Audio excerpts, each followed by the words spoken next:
Hello my fellow video game geeks and welcome to this month's episode of JigRetro. This month's episode will be looking at some nostalgic arcade machines that I remember being mesmerised by when I was younger. If you enjoy this content then please like, share among like-minded video game enthusiasts and subscribe to get the latest monthly episodes.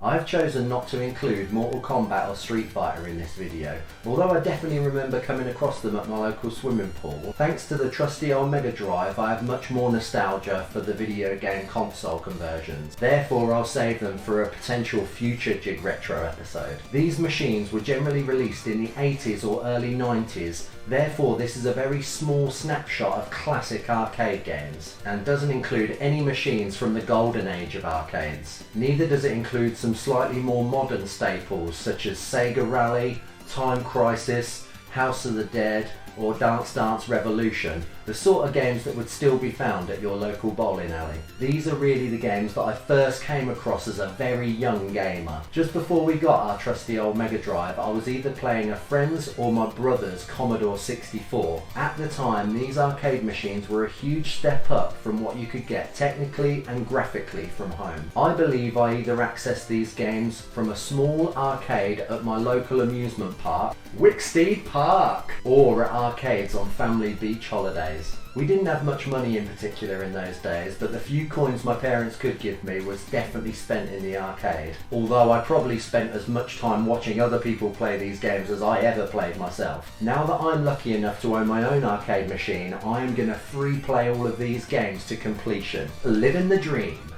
The first three games on this list are brawlers, which was a huge genre in the late 80s and early 90s, probably due to their ability to separate kids, therefore parents, from their cash. Teenage Mutant Ninja Turtles was released in 1989 and developed and produced by Konami. The attract mode of this machine drew kids from all around, because it played the iconic intro from the global phenomenon cartoon TV series, as well as blaring out the iconic theme song. This huge 4-player cabinet was something to behold, with stunning artwork and marquee. It was almost as if this thing was dragging you into the TV show. The storyline was a simple rescue of kidnapped April and Splinter. This franchise works particularly well as a brawler, potentially unlike a game that comes next on our list. The sprite animation is all fantastic and you can easily recognise a lot of the environments and enemies from the TV show, such as foot soldiers, which you will be fighting the most of, and bosses such as Bebop, Rocksteady, Krang, Shredder, among others. The controls are the usual arcade brawler style, 2 buttons.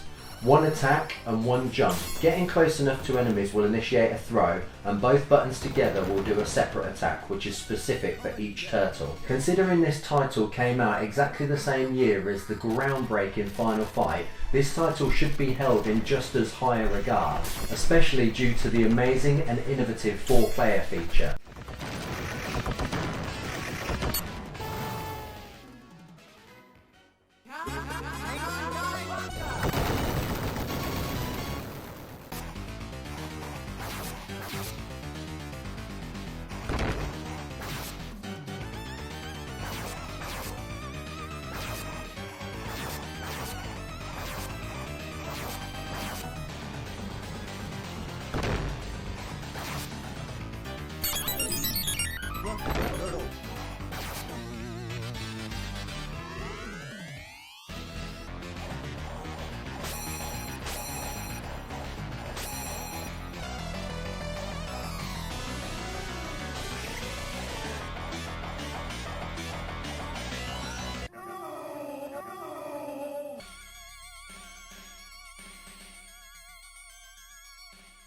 I'm really excited about the announcement by Dotemu. The developers of Streets of Rage 4 are releasing Teenage Mutant Ninja Turtles Shredder's Revenge, which for all intents and purposes is a follow-up to this and a sequel to Turtles in Time.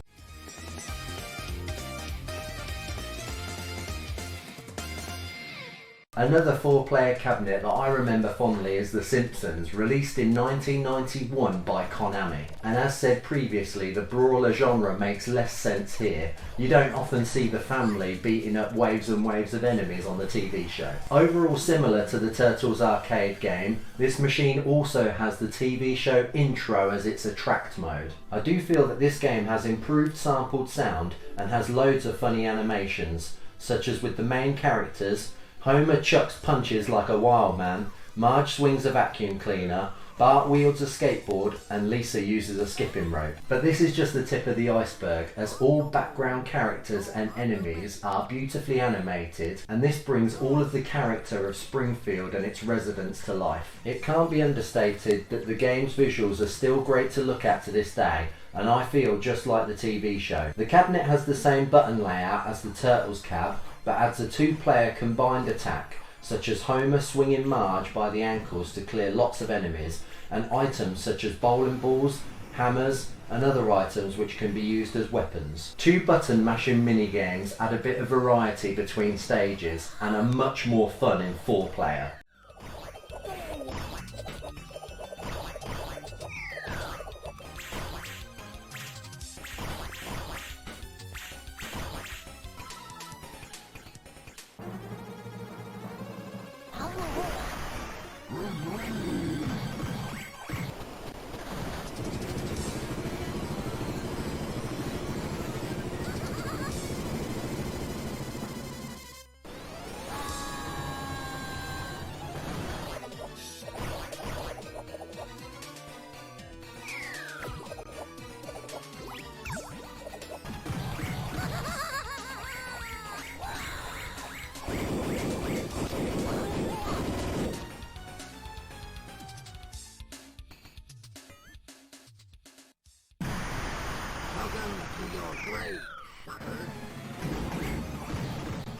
Final Fight, released in 1989, was developed and produced by Capcom. This game had a huge impact on me, and I have already documented its history in one of my previous videos, so please refer to that, which I will link in the description down below. I absolutely adore this game, and it was the inspiration for the arcade machine build that you see behind me in all of my videos. Now for something quite a bit earlier and quite a bit different, with Star Wars, released in 1983 and published and produced by Atari. This is a 3D vector style first-person arcade shooter and accurately simulates the assault on the Death Star from the classic 1977 movie. I fondly remember watching my brother play this machine, and the awesome cockpit style of the cabinet and yoke flight control with 4 buttons, 2 triggers and 2 thumbs. The game features some rather patchy but stunning for the time digitised voice samples from the movie, including Luke, Obi-Wan, Vader, Han,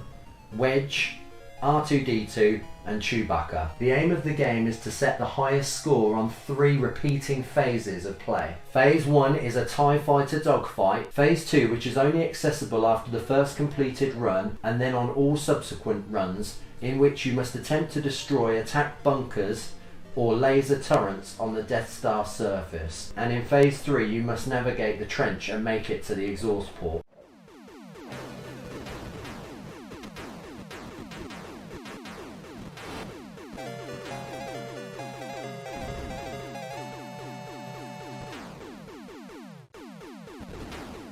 Luke, trust me.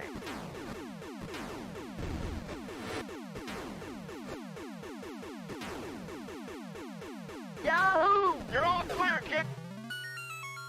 It's taken!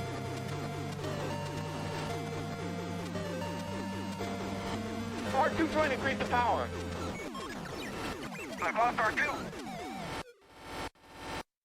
Finally, WWF Wrestlefest was released in 1991 by Technos of Japan and is an arcade sequel to 1989's WWF Superstars, which I also remember seeing in the arcades, but this was the game for me. It adds a large roster of characters, enhanced graphics and sound, and many more voice samples. One of my favourite aspects is the inclusion of the Mean Gene backstage pre-match promos, which really make it feel like watching the shows on TV. There are a generous 10 selectable wrestlers, including Hulk Hogan, Ultimate Warrior, $1 Million Man, Big Boss Man, Jake the Snake Roberts, Earthquake, Mr. Perfect, Sergeant Slaughter, Demolition Smash and Crush, and the Legion of Doom as a non-selectable boss team for the Saturday night main event mode, which involves selecting 2 wrestlers to form a tag team and beating all the other teams in order to get a shot at Legion of Doom's titles. You can perform double team attacks and teammates can power up on the apron. If you tag them in when they're in this mode, then for a short while all of their grapples will succeed against the opponent. All wrestlers have their own finishing moves intact, which can be performed after wearing your opponent down to a required level. A new Royal Rumble mode is also here, where you choose one wrestler and attempt to make it all the way through a Royal Rumble style match, eliminating opponents who are then replaced by others. This was by far the best wrestling game for such a long time, and for sheer pick up and play value I don't think it can be beaten to this day.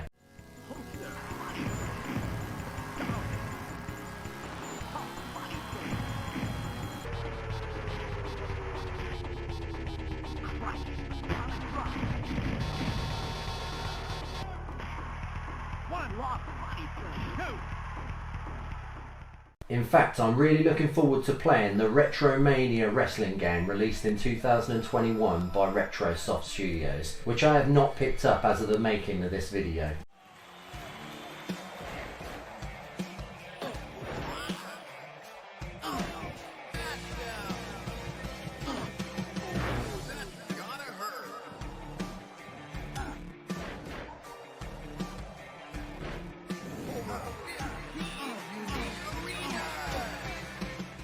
Licensed arcade machines were obviously what I was attracted to as a child, but now, having played through all these games, I think they stand up really well, especially considering the years that they were released. As said, I was still playing microcomputer video games when these were released, which in a sense shows you that stepping into the arcade in those days was like stepping into the future of video games. It is a time that I'll always be reminiscent for. I used to find it hard that games could get technically any better than these. Anyway, thank you so much for watching, and please comment below if you have any input on any classic arcade machines that you played when you were younger. It's interesting as it can be so specific to the individual, their age and how they accessed arcades back in the day. Until next time, much love, please look after yourselves and each other and get your geek on with JigRetro.